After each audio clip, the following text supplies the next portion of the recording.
In today's video, we're going to show you how to make a soothing, relaxing baby bath. To make the oatmeal bath, you'll need a half cup of organic oats, 1 tablespoon of dried lavender,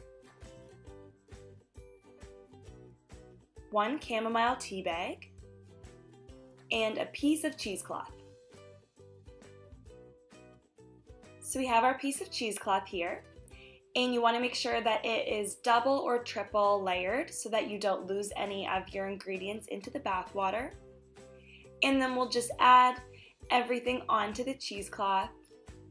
So this bath soak is going to be great for soothing any kind of skin irritations or diaper rash or eczema on your baby's skin. It's very gentle. The lavender is also really great for relaxing and soothing your baby. So this bath is a great option if they're having trouble sleeping because it will help to promote sleep. Once you have everything in your cheesecloth, you can tie it up using either a string or tying it onto itself.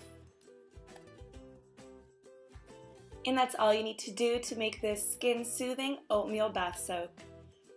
To use, just add the whole bag into a warm bath.